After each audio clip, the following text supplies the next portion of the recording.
In today's video, I'm going to teach you how to change your Facebook business page name, and we'll be covering this in just 5 minutes.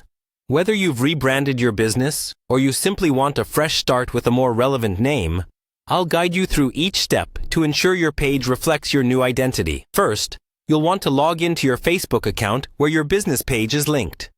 Once you're in, navigate to your Facebook business page.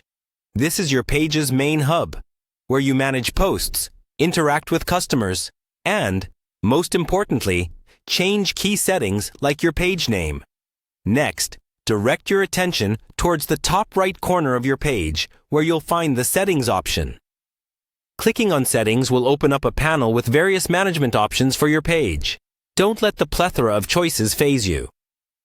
From this menu, you should look for Audience and Visibility. It's crucial since it contains options that dictate how your page appears and is found by your audience. Now, once you've arrived at Audience and Visibility, find the option that says Page Setup. This is where you dive deeper into the nuts and bolts of your page. In this section, you should see Name as an option. You guessed it, this is the feature you need to initiate changing your page's name.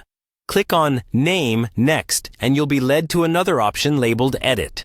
By clicking Edit, you will open up a field that allows you to type in your desired new name for your business page. Please ensure that this new name aligns with Facebook's guidelines to avoid any frustration later.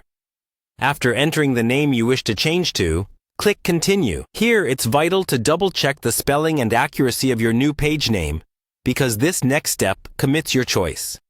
Facebook asks you to review your request, and you'll have the option to click Request Change. Please take this step slowly and thoughtfully as it is critical. And finally, keep in mind that once you submit this change, Facebook enforces a 60-day lock on page name changes. That means you must remain committed to this name change for at least 2 months, so you want to be sure it's exactly what you want. There you have it. Follow these steps carefully to ensure your Facebook business page reflects your new identity accurately and effectively. Don't rush through them, and remember that maintaining consistency across your digital presence is a key factor in business success. Thanks for watching, and don't forget to subscribe for more quick and helpful social media tips.